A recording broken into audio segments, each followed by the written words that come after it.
All right, well, good evening. Anything you'd like to look at before we get started?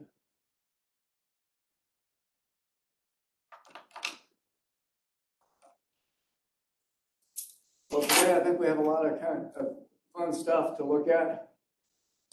We're going to be looking at polar coordinates in more depth and using calculus with polar coordinates.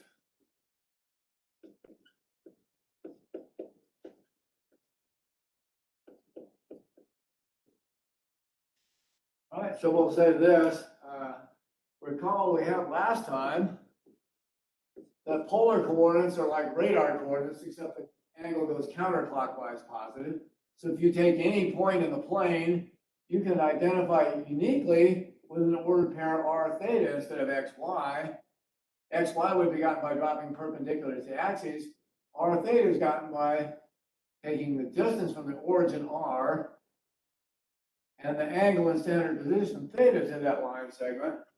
And each ordered pair r theta identifies a unique point, but each point actually has an infinite number of representations because you can add any mobile of 2 pi to the angle and get to the same point.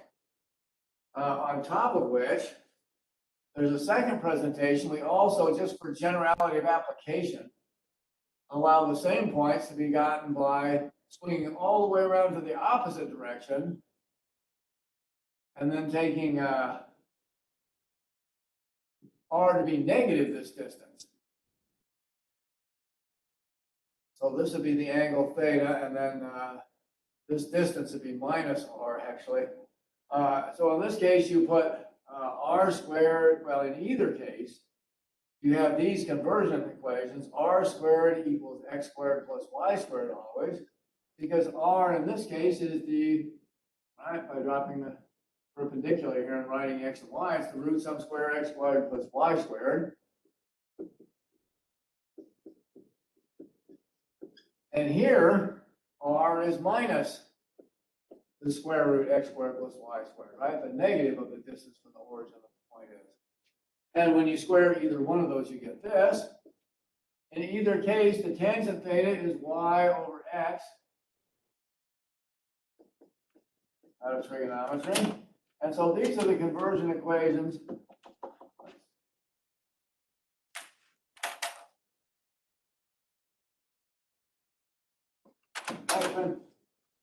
for going from x squared x y to r theta.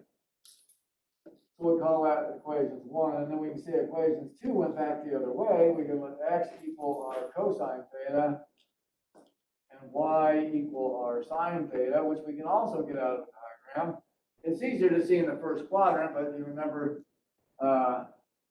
actually in any quadrant this works.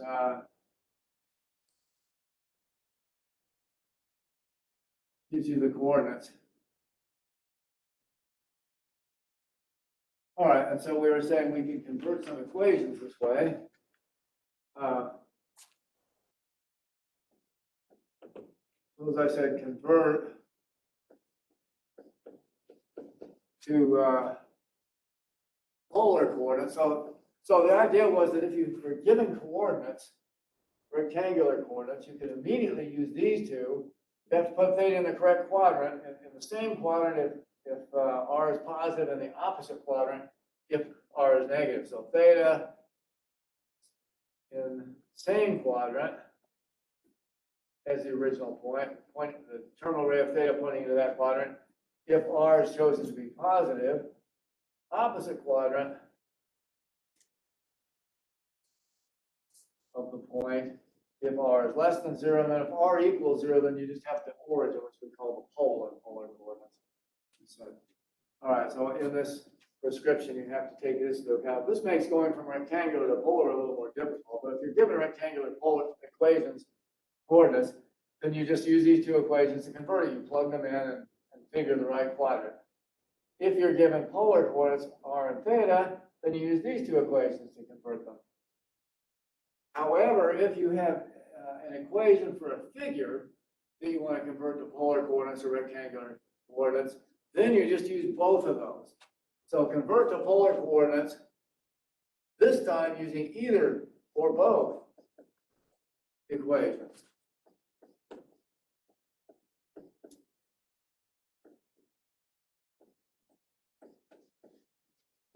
For instance, suppose I said 2x squared plus 2y squared minus 6x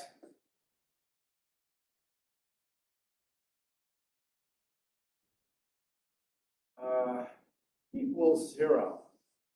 How would I convert that to polar coordinates? I'll list A. Well, honestly, I can just plug in from this first set of equations, or the second set of equations, where I just put r cosine theta here, r sine theta here, and convert it, and it takes a while. Let's do that just for interest's sake. So you can always just plug in and say this is twice r cosine theta squared plus twice r sine theta squared minus 6 times r cosine theta equals 0. And there it is converted to polar coordinates, but we also want to simplify these whenever possible, right? So if you do this on the test, I'll give you part credit, but not complete credit because you didn't simplify it. And here's something that happens frequently. We notice that both these things have a 2r squared, right? 2r squared multiplies cosine squared here, and 2r squared multiplies sine squared here. That suggests we might factor 2r squared out of that. Let's rewrite this as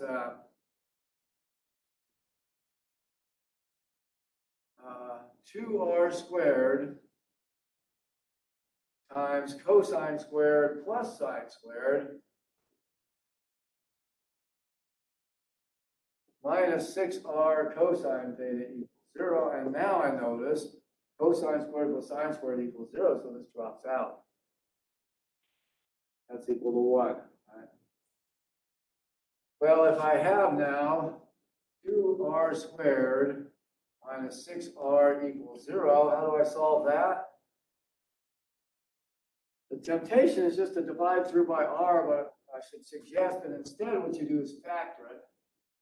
Let's factor out r times 2 times r minus 3 equals 0.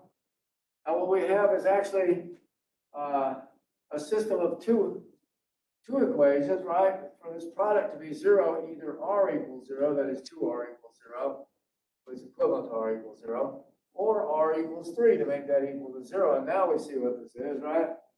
R equals 0 is the origin. R equals 3 is the circle of radius 3, remember from last time, right? This r is the distance from the origin, or minus the distance from the origin. And we left the angle arbitrary there. Theta has fallen out. And so what we have is this circle of radius 3 in the xy plane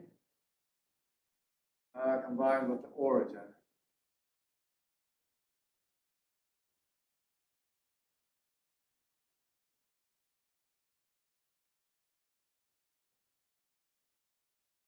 Now, what I said was actually in practice, what you want to do is get in the habit of using whatever equations work faster. This worked all right. However, alternatively, what would have been faster is to look at this and say, wait a minute, I have an x squared plus y squared. I could say this is equivalent to twice x squared plus y squared minus 6x equals 0. And immediately, instead of using equations 2 and just substituting everywhere for x and y, sometimes when you see an x squared plus y squared or a y over x, it's better just to use these equations. So this one is faster. I could have written 2r squared minus 6. And now from this one, I have to replace x equals r cosine theta. Oh, I forgot my cosine theta. It's up here. I'm sorry. Messed up the whole thing. Huh. This is 6r cosine theta. Sorry about that. And this is then factor out the 2r times r minus 3 cosine theta equals 0. There we go. And so now you have two solutions here, either r equals 0 or r equals 3 cosine. So you can rewrite the equation like that. Now, if you would have noticed the x squared plus y squared and factored that out, we could have instead used equations 1 here instead of equations 2 on this end, and then equations 2 on this end, and now you come up with the same result. 2r times r minus 3 cosine theta equals 0. Once again, r equals 0 or r equals 3 cosine.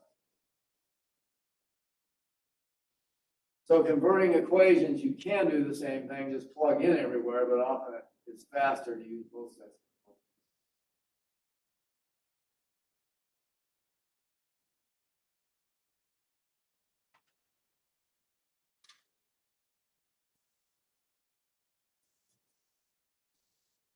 All right, now we can also go the other way.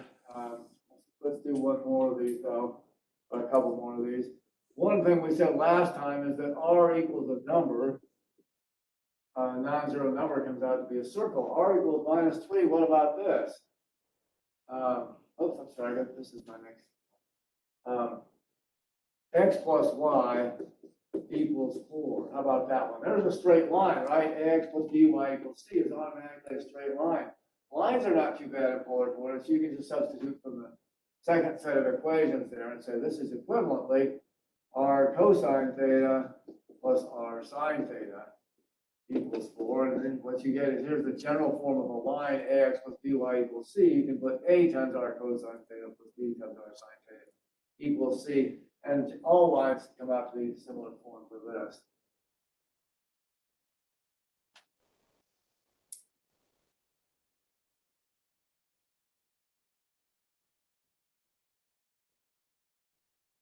Okay, suppose we want to convert the other way, convert to rectangular coordinates.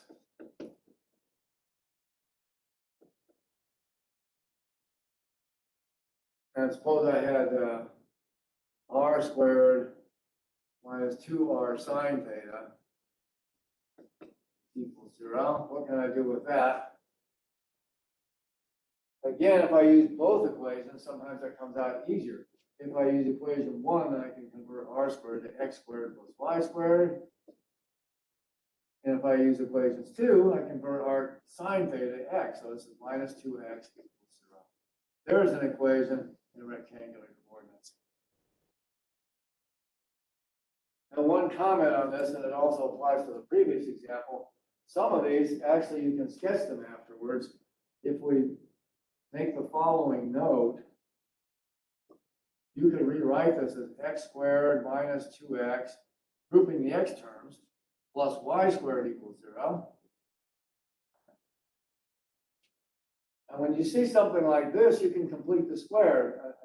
Write a number times, or you get x squared plus a number times x.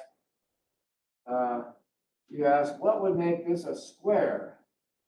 Right? And the answer from experience, you can calculate this, but from experience is you add a number in here, which is 1/2 the middle term squared. So if I take 1/2 of -2, that's -1, and square it, I get 1. That's what I need to add here to make this a square. Then this will be x squared minus 2x plus 1 is the square of x minus 1. Now, if I add 1 on this side, then I have to add 1 on this side to cancel it. And so my equation becomes x minus 1 squared, writing the left as the square as it is, plus y squared equals 1. If I write suggestively on the right side 1 squared, now you observe that this is actually an equation for a circle. R squared minus 2r sine theta equals 0. Right, because this is the circle equation that we had before, x minus x naught squared plus y minus y naught squared equals r squared is a circle of radius r at x naught, y naught we produced before. X naught, y naught, radius r. Well, that's what this is. It's a circle at, let's subtract it here, 1, 0 of radius 1. So we can sketch this one. center 1, 0, and radius 1, it looks like this. It just touches the origin like that. And there's the circle that this is.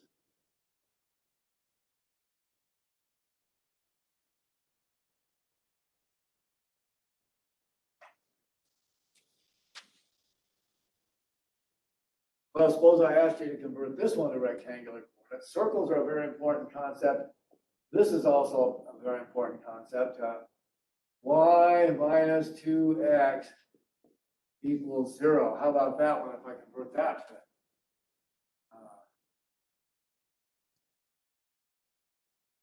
to polar coordinates? I could plug in r cosine theta and r sine theta, but you might, well, let's go ahead and do that.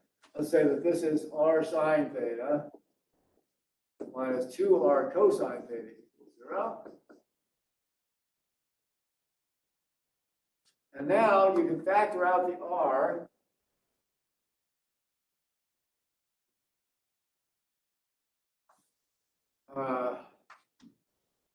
And rewrite this as r times sine theta minus cosine theta equals 0. 2 cosine theta. And if you break this up by factoring, say this has solutions r equals 0, which is the pole, the origin, or sine theta equals 2 cosine theta. And now rewrite this a little bit, because this actually simplifies. Remember, when you see an x squared plus y squared, you want to replace it with r squared. You can think of this, where cosine theta isn't equal to 0, you can divide by cosine theta, right? This is sine theta over cosine theta equals 2, which is tangent theta equals 2.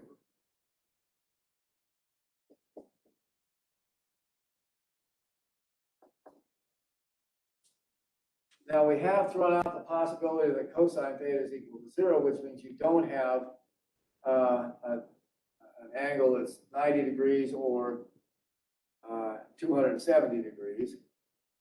But if you look at the sketch, this is a line y equals 2x.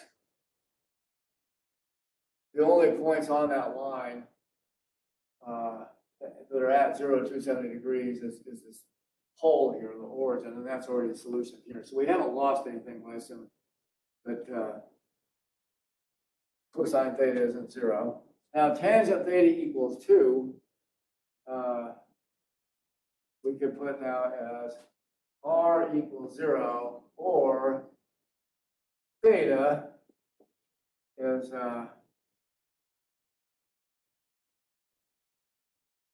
for tangent theta equals 2, there's two solutions. You can either have it the arctangent of 2, right? That's one solution. Or you can have it to be that the opposite direction is also an angle. So you can have arctangent of 2 plus pi. Whenever you have a tangent of an angle equal to a number, the opposite angle has the same tangent, and that's it. So there's always two angles with the same tangent. This is the one in the first or fourth quadrant. If you add pi to it, that's the one in the second or third quadrant. Then you can add a multiple of 2 pi to either of these. However, that won't introduce any new points. So we'll leave out that you can add 2k pi to each of these with the idea that it doesn't introduce any points. And now we see what the picture is. It's this one here. This one fills in the origin. This one fills in all the other points along the line. This one and this one. This said fourth quadrant. I'm sorry, it's first and third quadrants. This one does the third quadrant, this part. This one does the origin, and this one does this part of the line. But there's polar coordinates for that line. You can write it like that.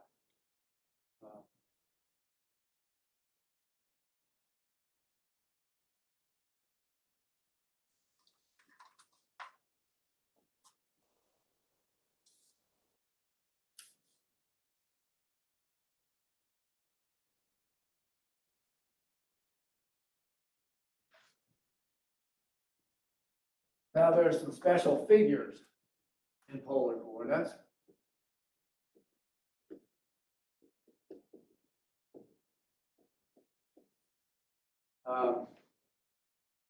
Let's start with these. If you have r equal to a constant, capital R, let's say, we said already that because r is either plus or minus the distance from the origin, this comes out to be a circle of radius r. Or radius minus r, r is negative.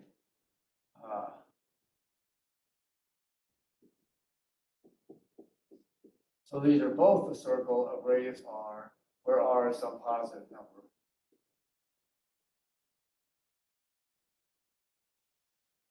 Two, suppose I put theta equals a constant, like theta equals theta 0. What is that? If you think about it, this says that the angle in standard position, theta, has to go out to the same ray. And then you can let r be arbitrary positive, and you move out along the ray, or you can let r be arbitrary negative, and you go out this way along the way, or if r is 0, then you get that point. So actually, theta equals theta 0 is a line at angle theta 0 through the origin, is what that is. So bear that in mind. When you see r equals a constant, it's a circle at the origin of that radius. Absolute value of that number is the radius. If you see theta equals a number, it's a line through the origin of that angle. And people kind of expect you to recognize that. It's just a matter of experience. So there'll be some homework doing that. But there's some other figures that are of a lot of interest too. For instance, if you have r equals a sine theta, actually it can be plus or minus. Well, let's just put a and let it be positive or negative. Or r equals a cosine theta. What kind of figures are those?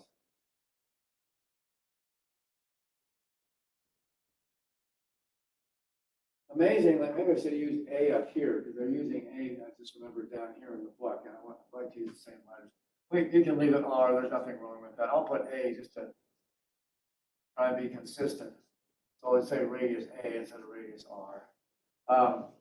What this is actually a circle too. It's just a little different. How can you see that's a circle? You convert it using the kind of things we did before. And here's the trick for converting. How do I convert sine theta? I don't know a conversion for sine theta. I know tangent theta is y over x. And I know x equals r cosine theta, y equals r sine theta, but I can't convert sine theta directly. Here's what you do is you multiply through by r and call this r squared equals a r sine theta. So when you see a sine or a cosine, think, can I multiply it through by r so it becomes something I can convert? Now I say these are equivalent. How do I know they're equivalent? I multiply through by r. Now r equals 0 is a solution because I get 0 on each side, but was it a solution before? This is the kind of thing you have to be careful of. When you multiply an equation through by r, you've introduced the pole as a solution, right? So maybe I have to throw out the pole if it wasn't a solution of the original equation. You ask, was it? And it was actually. If you put theta equals 0, then the right side is 0, and that makes r equals 0. So the pole was a solution before with theta equals 0 and r equals 0. I haven't introduced any new points. The pole or origin was already a solution. And by multiplying through by r, I just did this. I increased the angles. Now I can take r equals 0 with any angle theta as a solution, where here I just had to have theta 0 or pi plus 2k pi. So I introduced new coordinate pairs r theta by multiplying through by r, because now any angle theta works with theta equals 0, and not every angle theta worked here. But I introduced no new points in the plane, right? Because the pole was a solution before. By multiplying through by r, I just left the pole a solution. So we say that these are actually equivalent, even though there are new r theta pairs that satisfy this equation that didn't satisfy this one. It's the same coordinates in the plane. So those are equivalent equations, and same thing over here. Now, what can I do? We can do the trick we did just a minute ago.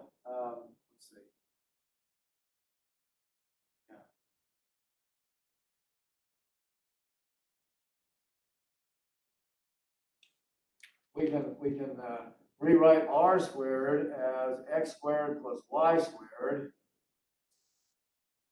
and r sine theta as y. That was the purpose. I multiplied through by r so that I get r sine theta. Now I can convert it directly from equations 2. That's equal to y. And once I've done that, and also over here, r squared becomes x squared plus y squared, and r cosine theta becomes x. In this case, I notice now that I've got x squared plus y squared minus ay equals 0. What is that? So I'm saying if you get this equation, it's a circle at the origin. If you get this equation, it's a line through the origin angle theta. If you get one of these two equations, it turns out to be a circle that's tangent to one of the axes. And here's how you prove it. I converted the equations as another example here. This one, the square can be completed by taking 1/2 of the middle coefficient, minus a, and squaring it. You get 1/4 a squared. That says I need to add 1/4 a squared here to make a square. And I have to add 1/4 a squared on the other side to cancel it. But now what is this equation? This equation is x squared plus y minus 1/2 a quantity squared is this, right? You FOIL it out, you get this. So I figured out how to do this by taking 1/2 the middle term and squaring it, added it on both sides. Now the right-hand side is the square of 1/2 a. So what is this? It's a circle of radius 1/2 a at 0, 1/2 a.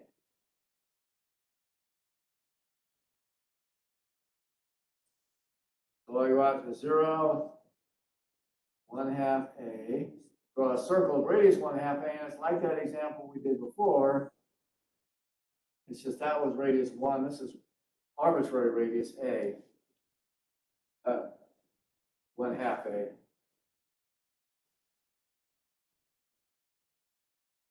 So when you see r equals a sine theta, that's a circle that's just tangent to the origin. Oops, I drew this in the wrong spot. No, I'm sorry. That's the one over there I just drew. This one is at 0, 1/2 a. This one's on the y-axis of radius 1/2 a. So it goes up to a here. It's tangent like that. And similarly, this one over here,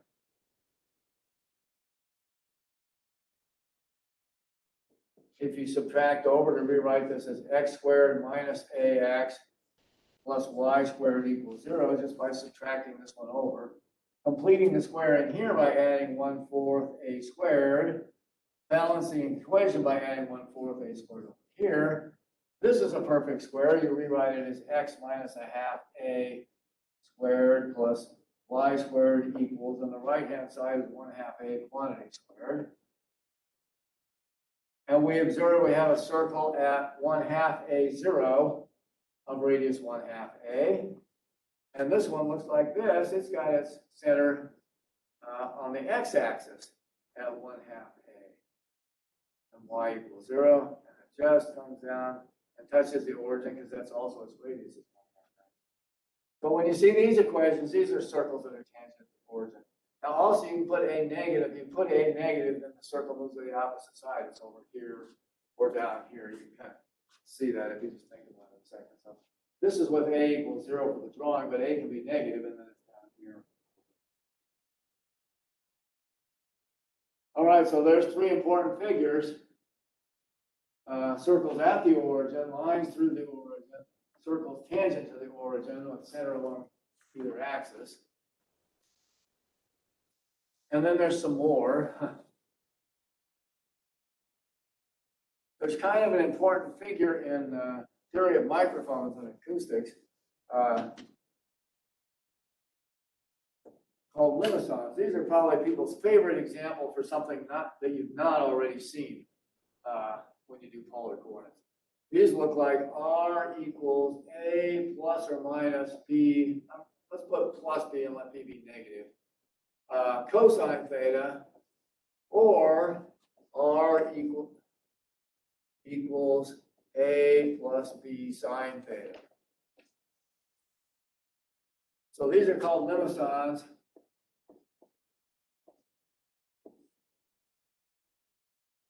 And on these, since they're a new exotic figure, we just have to try and plot them to see what they look like. And so here's how, this is also a popular example because it teaches you to plot in polar coordinates. Once you can do this, it gives you the idea how to do others of these. Let me do this by example rather than do that in generality. I think the abstractness will make it harder to see what's going on. Suppose I want to plot r equals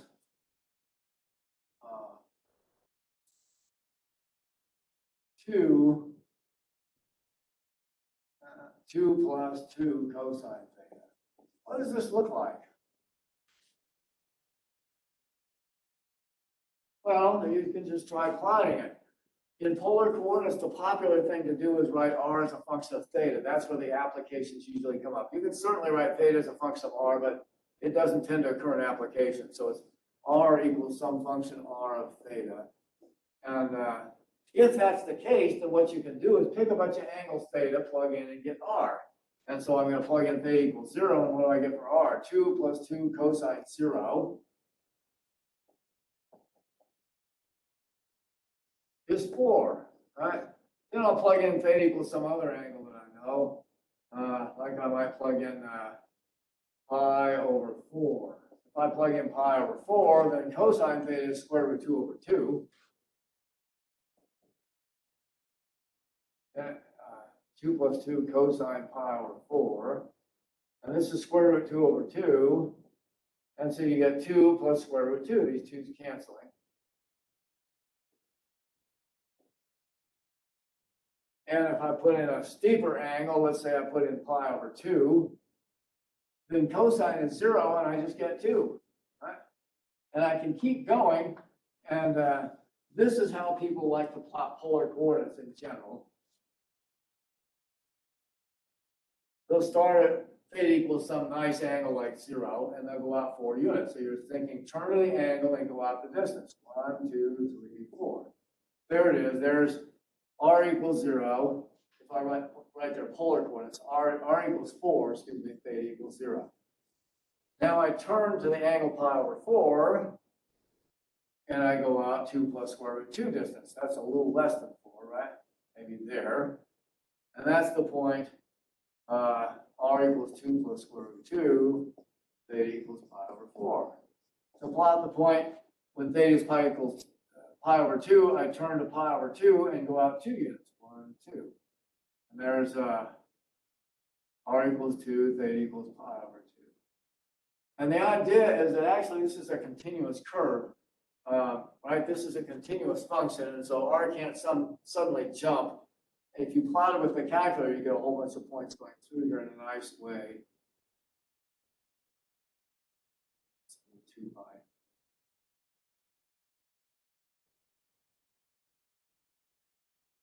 But it looks like that. Straighter here now. And now I keep going. Maybe I'll put in 3 pi over 4. At 3 pi over 4, remember the cosine of 3 pi over 4 is minus square root 2 over 2. So this is 2 plus twice minus square root 2 over 2. And now you get, with these 2's canceling, 2 minus square root 2 for the r coordinate for this theta coordinate. So now at this angle here, you turn to the angle 3 pi over 4, and you go out 2 minus square root 2 is only about 0.6, so it's getting a lot smaller. And finally, I might want to turn to this angle here. Pi, at theta equals pi, I get 2 plus 2 times negative 1, I get 0.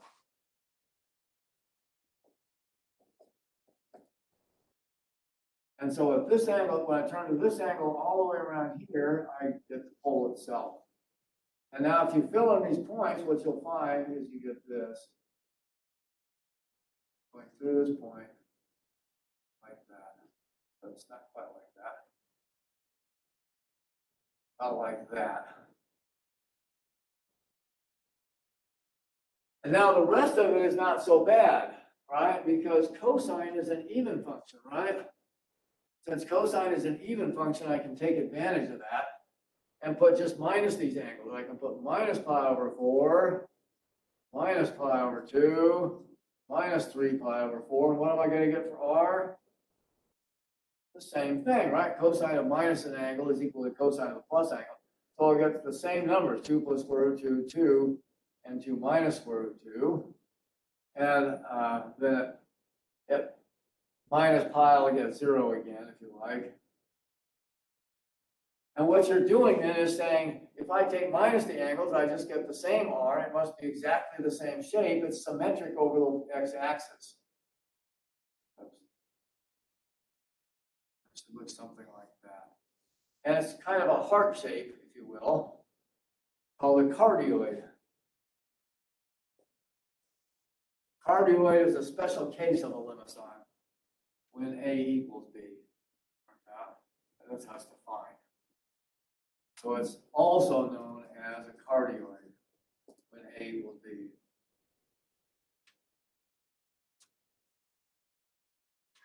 Heart shape. That's how you sketch in polar coordinates in practice. Typically, r is given as function of theta, so you turn to the angle theta and then just move out the distance r. If r is negative, then you back up the distance absolute value of r.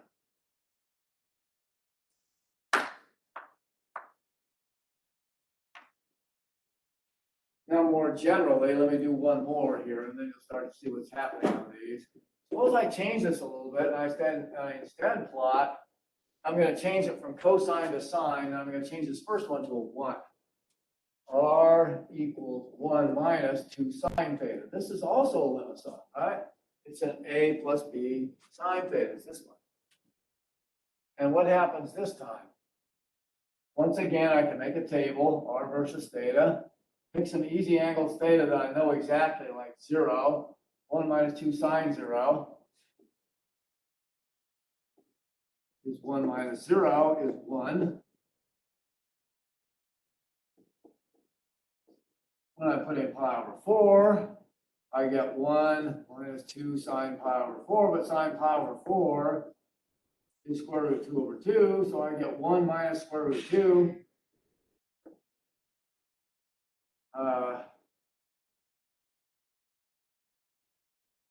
And it's actually negative.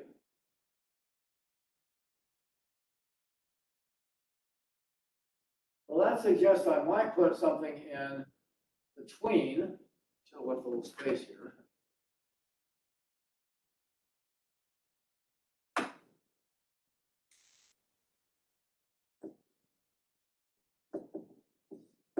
What if I would have put in pi over 6? If I put in pi over 6, I have 1 minus 2 sine pi over 6, but sine pi over 6 is a half, so it's 1 minus 1 is, oops, this wasn't 0, this was 1, sorry about that. R is 1. 1 minus twice 0. So this is 1, 0 here, and this is now 0. So what we now do when we start to plot this, we start at angle 0 again, a convenient one, and we go out 1 unit. And then as we turn around, as we get to pi over 6, right, 30 degrees, this thing has come back to the pole, r equals 0, right? And now at pi over 4, we actually have a negative number. So if we come out to pi over 4, here's pi over 6. We have this point here at theta equals 0, and we're turning gradually, so what happens is you turn like this.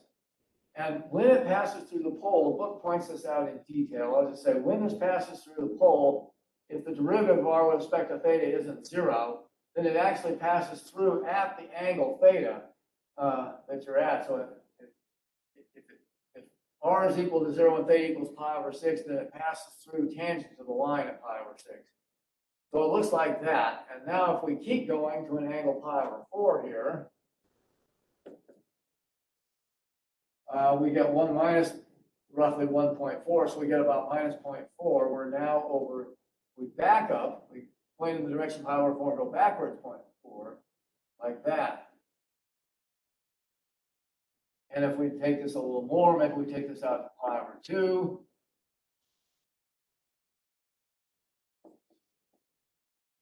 Then we've got 1 minus twice sine pi over 2. Well, this is actually 1 minus 2 is negative 1.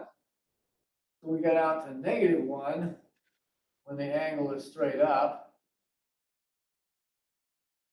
Turn to this angle and then move backwards 1 unit here.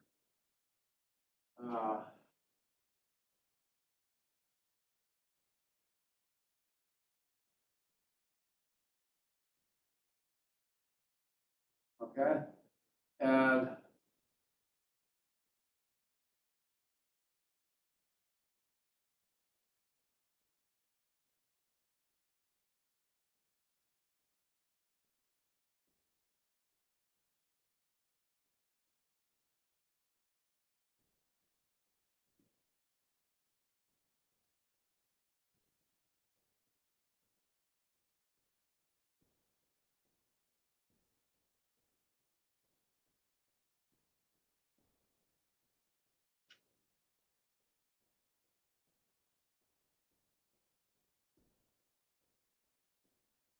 yeah, okay. Right, and so it looks, it's going through like this, and we keep going. For instance, we can take 3 pi over 4, and then sine of 1 minus 2 sine 3 pi over 4. Sine of 3 pi over 4 is square root 2 over 2 again. So this becomes 1 minus square root 2 again. And we repeat that one. So at this angle, we get this negative like this. And what we start to do is we see we're going around like this. And this now has to be, since r will be equal to 0, when we get back here to 5 pi over 6, when 5 pi over 6 turns out you get 0, you calculate the sine of c. And you start to see a symmetry evolving in this one here too. It's actually, let's keep going and say at angle pi, we've got, right, r is equal to 1 minus 2 sine theta. So 1 minus 2 sine pi. Well, sine of pi is 0, so this is just 1 again. We wind up out here symmetrically back out at angle pi, 1 unit out puts us right here. And you keep going around. If you go to 3 pi over 2, you have 1 minus 2 sine 3 pi over 2 from the equation. But sine 3 pi over 2 is negative 1, so you get 1 minus 2 times negative 1 actually makes 3. And so when you turn clear out of this angle here, 3 pi over 2, you're at minus 1 minus 2 minus 3. And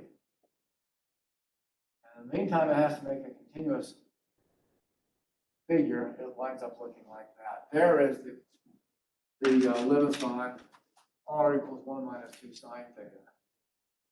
It actually has, this is called a limison with a loop, because it actually goes around here, and where r was negative, we got this loop inside the big, almost heart-shaped thing.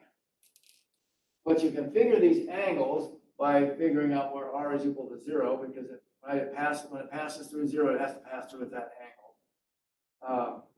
And then you can figure which direction it points by saying, how can I make r as big as possible, right? Positive or negative. Well, to make it as big an absolute value as positive, I need sine equal negative 1, so I get, equal 1, so that I get negative 1. So I get 1 plus 2 is 3. So I get the largest r when sine is negative 1. And you just, that means theta equals 3 pi over 2. So you figure that angle and you draw it with the longest length 3 in the direction 3 pi over 2. That one looks even more like a heart than the other one. That one looks even more like a heart than the other one. Yeah, if I drew that one right, it would look a little more like a heart. I'm gonna draw it quite as well as possible. But this one is a limison with a loop.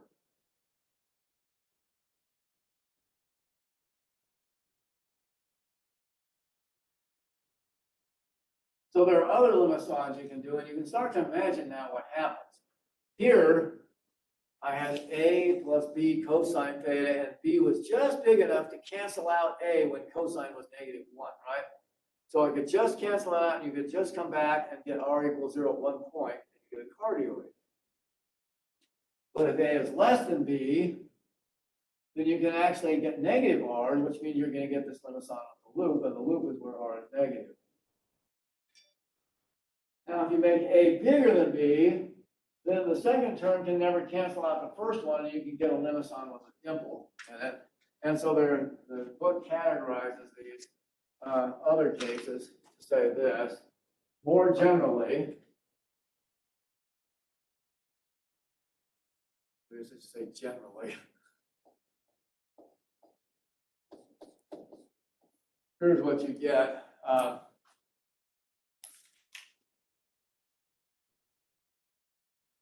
R equals A plus B sine theta, or R equals A plus B cosine theta, limisons are, we can erase this now.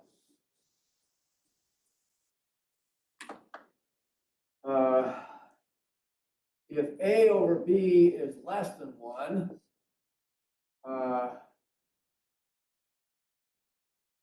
then you get a limison with a loop, as we had here, right? A divided by B, for A positive,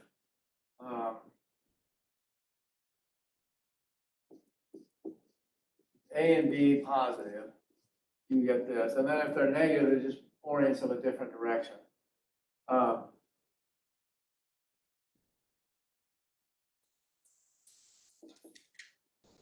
Because here, this makes B bigger than A, and like here, you can then get R negative. Limison with a loop. If you put A over B equal 1, and it's A equal B, then you get a cardioid.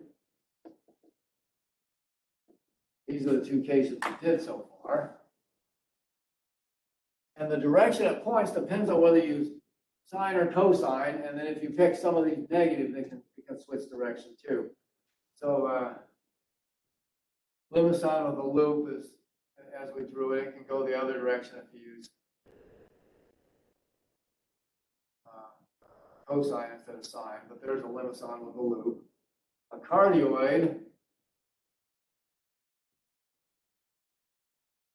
almost wants to make a loop, but doesn't quite make it because A equals B.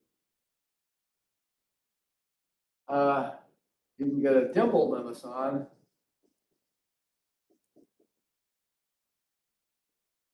if A over B is between 1 and 2.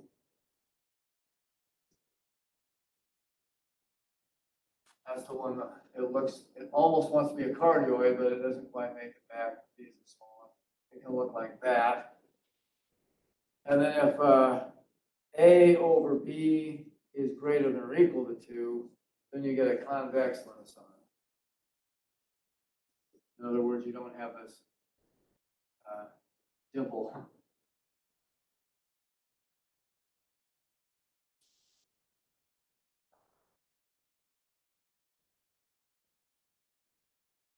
Something like that. If A over B equals 2, then it gets just flat on this side. So there's a different kind of limisons you can get, one of those kind of shapes. And the object, when you go to draw one of these things in, is to say, which type is it? If it's this type, I expect to draw a loop. You can figure out which direction it points by making R as large as possible. And just sketch one of those 4 figures. So let's try another one now without having to plot the whole table. The table is good practice for drawing random other figures. You now know how to plot those. Just turn to the angle theta and go out the distance R or backwards the distance as far as negative. Suppose I said this, sketch without plotting all the points. R equals 3 plus 2 sine theta. You ask yourself, what direction makes R as large as possible?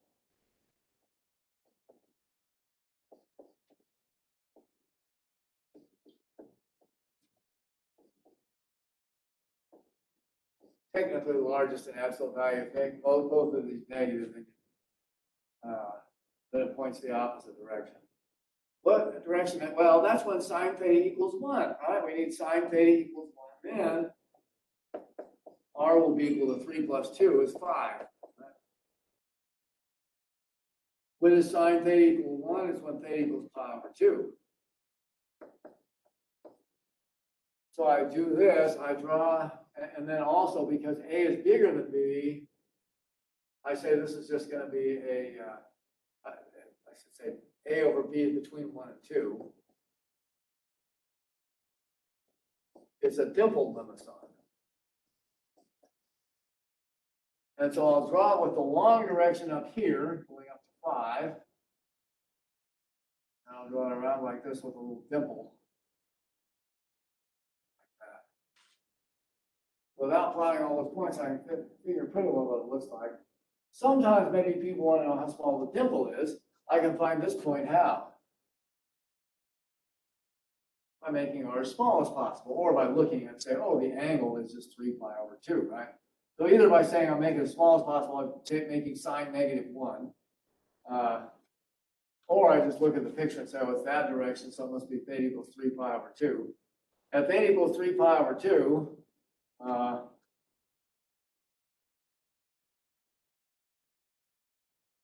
R equals 3 plus 2 times minus 1 is 1. That's the smallest thing. So this should come out 1 unit. I can fix it a little here. Dimple brings it down to 1 unit out. People like to see where they cross the axes, so maybe you want to plot these other directions along the axis. At theta equals 0, what do you get? R equals 3 plus 2 sine 0. 0 is 3. And at theta equals pi,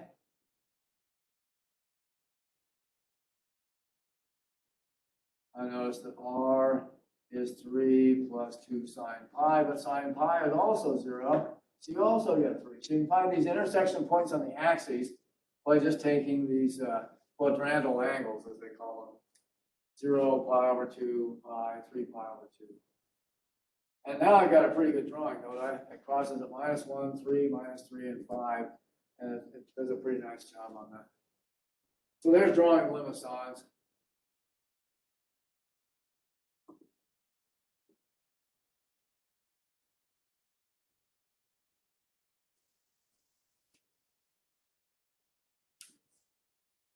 Well, there's some other figures that we want to look at also. We did circles and all those things. Here's another popular one. This is probably the next most popular for learning to sketch, is roses. I think this is 5 now, isn't it? I don't remember. I've got these numbered here. A rose looks like this. R equals A sine n theta, or R equals A cosine n theta. And A can be negative, it just switches the direction, but we'll usually draw with a positive for these simple examples. Why are these called roses? Once again, because these are exotic new pictures. We just draw them by plugging in at first. So we make a table for this example. Let's say R equals 2 sine 3 theta. This is the kind of one I might give you for your next exam here. I have you draw one of these. How can I sketch that? Since I've never drawn a rose before, I'm going to just put R equals 2 sine theta. And for each theta, I'm going to plot it. So I'll start with theta equals 0 at easy angle. R equals 2 sine 0 is just 0, right? If I put in another nice angle, maybe pi over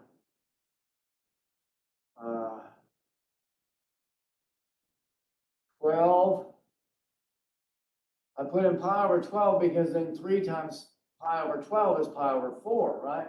So 2 sine pi over 4, an angle I know. Sine of pi over 4 is square root 2 over 2, so this is just square root 2. At an angle of pi over 2, I go out to pi over 12, I go out to square root 2. And then the important one to plot is when this is 0. If I take this out to, or 1, let's put pi over 6 next. At pi over 6, I notice I get 2 sine, 3 times pi over 6 is pi over 2. Sine pi over 2 is equal to 1, so this is 2, and that's the largest r you can get, right, when sine is equal to 1. So you get your largest r of 2 at an angle pi over 6. Now I keep rotating around.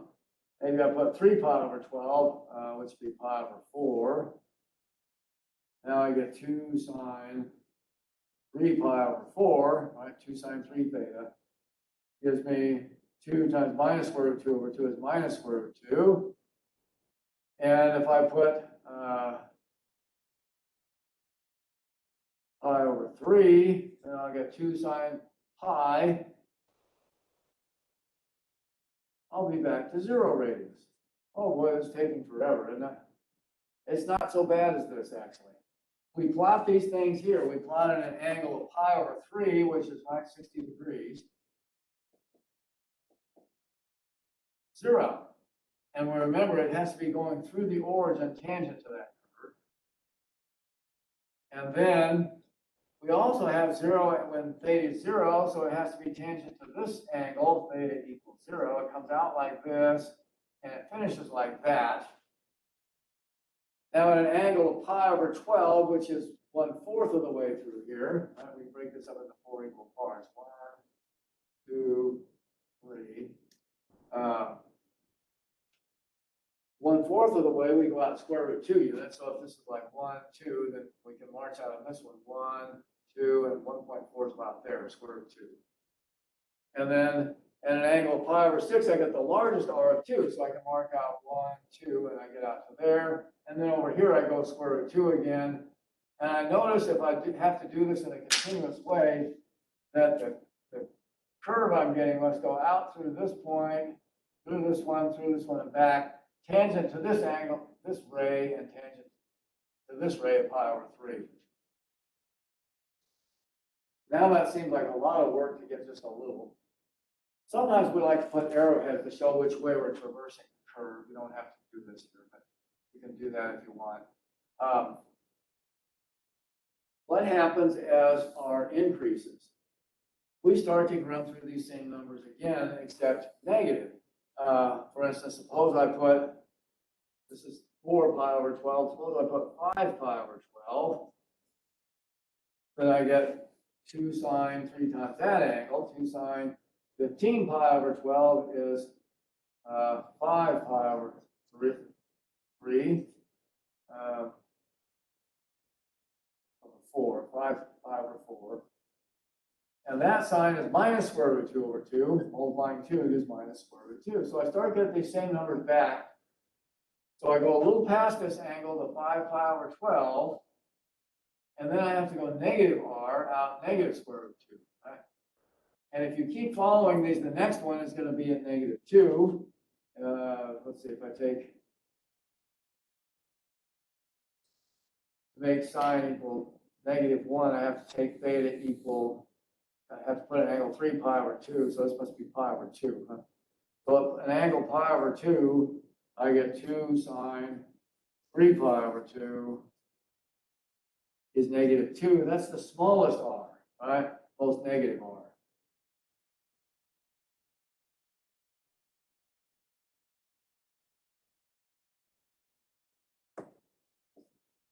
And so at this angle over here, 3 pi over 2 straight down, I actually go down 2 units. I turn to this angle, pi over 2 is the angle. And then I go minus 2 units to here. That's the smallest. And I start to see I'm actually getting the same thing again, right? I'm getting the same numbers in the same way. It looks like that. If I keep going, I'll just put dot, dot, dot, dot, dot, dot. What you'll find is it returns in the same way that this one did. And then it makes another loop like this. Each of these petals, we call them, has maximum length 2. That's the largest 2 sine 3 theta can be. So it's a 3-petal rose, petal length 2.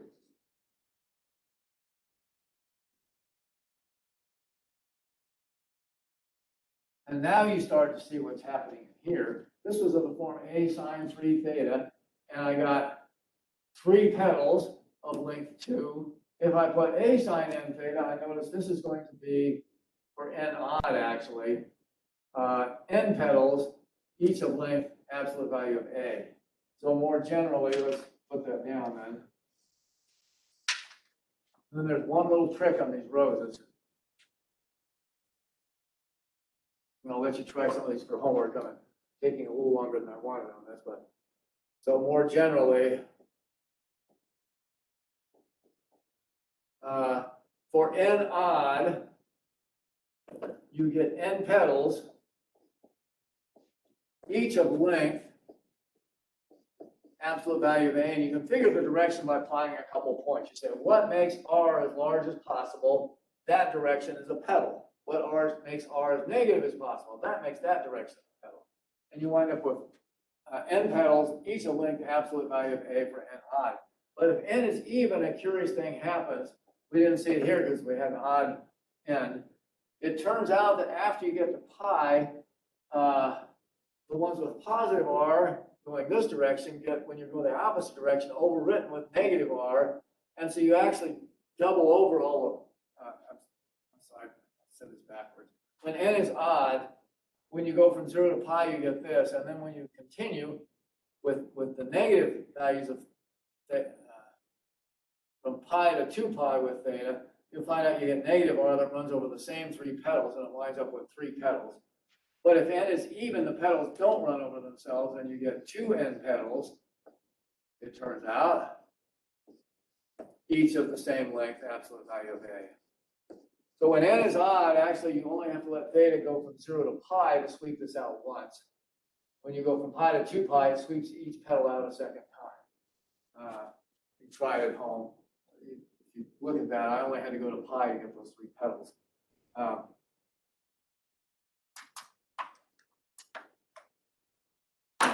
And it's always at the origin.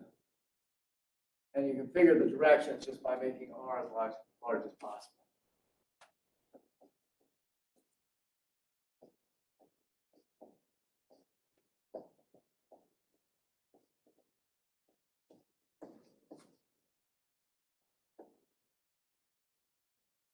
Including as negative as possible. So we'll say absolute value of R as large as possible.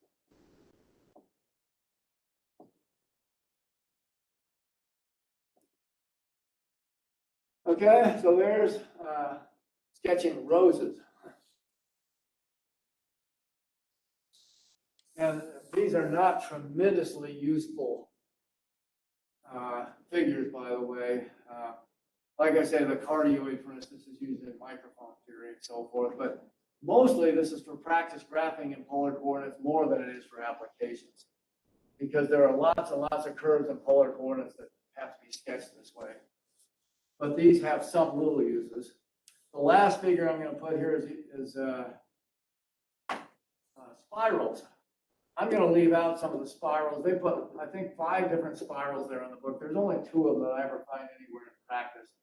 The others are obviously a current practice, so they wouldn't be there. But we could say one of them is R equals A times theta. You can try and sketch this with a table also.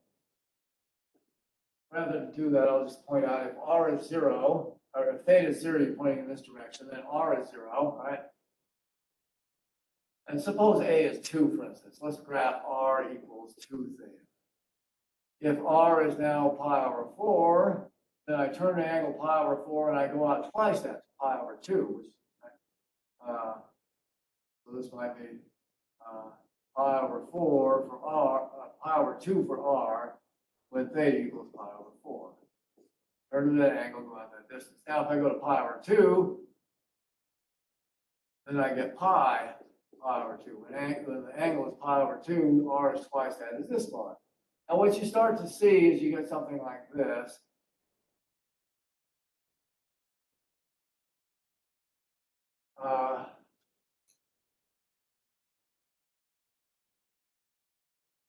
Which is an Archimedean spiral after Archimedes. They show a sailor's rope winding around like that. That's an application of this, a minor one. The object is just to recognize when you see R as a mobile theta, recognize it's a spiral where these arms are equally spaced. Well, in practice, you don't always see these arms equally spaced. Like spiral galaxies, you don't get equally spaced arms. They start going out like this. Or a nautilus, as a nautilus grows, it gets a bigger and bigger shell, right? You ever seen those nautilus shells in the seashells? And they start out like that and they get big really fast. As the nautilus gets bigger, it makes the shell wider and wider. They come out in what's called a logarithmic spiral, and those have this equation. So I'll put B, if you put R equals A e to the B theta, where A and B are just numbers, this is called a logarithmic spiral. And if you plot a few points on those, this is the least important figure, by the way. I'm not going to do much with spirals. I just wanted you to see them. R is never equal to 0 on this one, right? It just gets closer and closer. But what happens is it moves out quickly. It's not equally spaced. It moves out exponentially. And so this starts, exponentials grow fast. This quickly winds out far away. And then it spirals towards the middle very rapidly, too. There's a logarithmic spiral like a nautilus shell would have. All right, that's all the different figures we want to be able to plot. We want to be able to plot functions r equals f of theta by putting in various values of theta, plotting the points, and turning the angle and going out that distance. We want to memorize these few figures. There's 6 different kinds here, maybe 7 if you count both of those. And we want to be able to convert between the two coordinate systems, because sometimes you're given a polar graph. If you just convert it to rectangular coordinates, it comes out to be like we saw a circle or something you recognize, because we have lots of equations in rectangular coordinates. And then you want to recognize those two cases. When theta is a constant, you get a line through the origin. When r is a constant, you get a circle around the line. Is the graph. Now, the important stuff, we're almost out of time. Calculus in polar coordinates. Okay, now we'll do something interesting. Everybody's saying, where's the calculus, right? These are introduced, though, because there are lots of figures that have a radial symmetry, even if you look at planetary orbits. Kepler's laws are in the book. We're going to skip them because they only apply to astrophysicists, really, for learning. But they're a neat example. That's why they're in the book. You'd think this ellipse, this oval shape that you get for planetary orbits, might be really hard in polar coordinates, but it's actually got a really nice, beautiful, simple equation in polar coordinates. And so do all the conic sections, actually. The hyperbola, the parabola, and those kinds of things, circles. And so actually polar coordinates are useful in lots of those applications. And the reason these come out beautifully, I think one way to think of it at least, is that gravity that generates these curves has a radial symmetry, right? If you're here, at one point you get a certain force of gravity, or at the same distance away, you get the same force in this direction. Gravity depends only on r, not on theta, how far you are away from the sun, if this is your planet, not the direction. And because of that radial symmetry, polar coordinates have nice, simple expressions for these figures that were generated from gravity. So here's an example first. Suppose we want to find the slope of a tangent line to a polar coordinate, dy dx. What's the slope of the tangent when instead of giving it rectangular coordinates, we instead give r is a function of theta. Oh boy, how about that? The book writes r equals f of theta. I prefer to put it this way, r equals r of theta. They do both eventually, but I like to go ahead and switch it now. And let's say this, how can we figure that out? Consider that by our conversion equations 2, x is equal to r cosine theta, but r is a function of theta, so it's r of theta cosine theta. And y is equal to r of theta sine theta, right? By our conversion equations 2, together with r as a function of theta, I haven't said what function of theta is, it doesn't matter. For any function of theta, we have x and y given as function of theta. It's a parameter. We have parametric equations with parameter theta, the polar angle.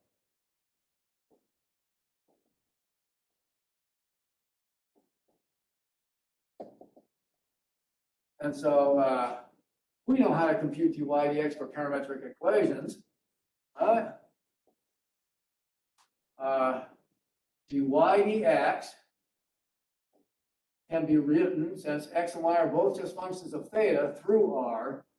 It's dy d theta over dx d theta, right? It used to be dy dt over dx dt. We just replaced t with theta in our parametric equations. Now, what is dy d theta? Right? Well, it's a product rule, right? R of theta times sine theta, so it's r prime of theta times sine theta plus r times derivative of sine theta is cosine theta. That's the top derivative of this one by the product rule. And then the bottom, oops, this is x on the bottom. Dy dx is dy d theta over dx d theta, sorry. Dx d theta is r prime cosine theta. All right, derivative of this one times this one, plus this one times derivative of this one. So it's minus r sine theta, where r is a function of theta here. And this is how you find the slope of a tangent line for a curve given in polar coordinates.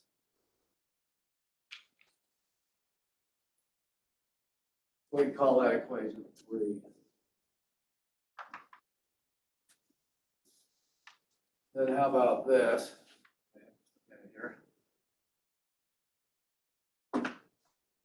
Example, find the slope of the tangent to the cardioid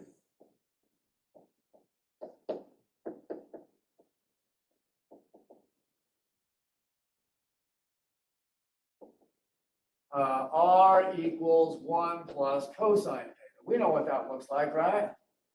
And let's do it at theta equals pi over 4. Right?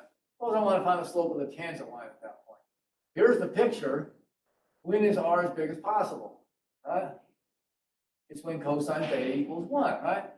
By the way, a equals b equals 1 here. That's why it's a cardioid. A over b is 1.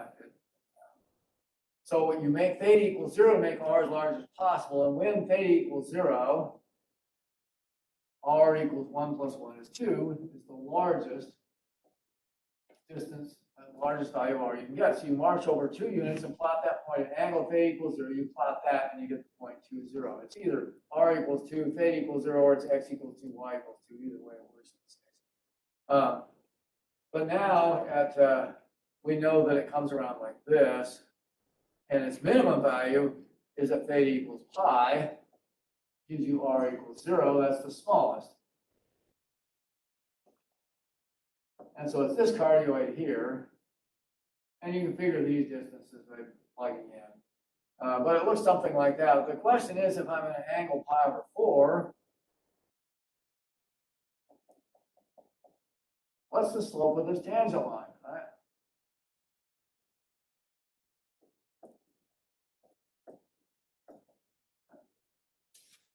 Well, you just compute it by equation 3. And you say dy dx is r prime. Well, r prime is minus sine theta, right? The 1 plus cosine theta is minus sine theta times sine theta plus r cosine theta is 1 plus cosine theta times cosine theta. And we divide that all by r prime, which is minus sine theta cosine theta minus r, which is 1 plus cosine theta sine theta. And now you've got something you can figure, and this gets it at any point, and then if you put in theta equals pi over 4, you can get the slope. I'm out of time, maybe better quit here. But you plug this in, at sine theta, you get minus square root of 2 over 2, square root of 2 over 2, plus 1 plus square root of 2 over 2, square root of 2 over 2, and this all simplifies. Minus square root of 2 over 2, pi over 4, square root of 2 over 2, minus 1 plus square root of 2 over 2, square root of 2 over 2. But the point is you can calculate it. It's not too bad. I'll just leave it there. Let me write the homework down here. So get out of here.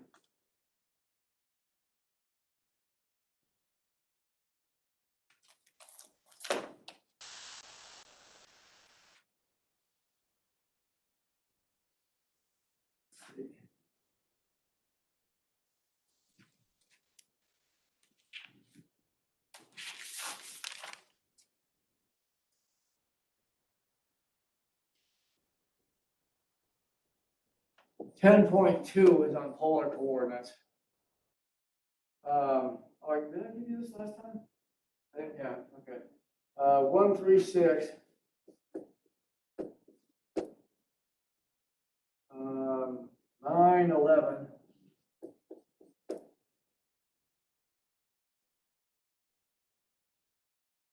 17 to 43 odd. So there's a lot of problems, but they're pretty simple, most of them. And then I'll give you 10.3 on this calculus next time. We haven't gotten very far.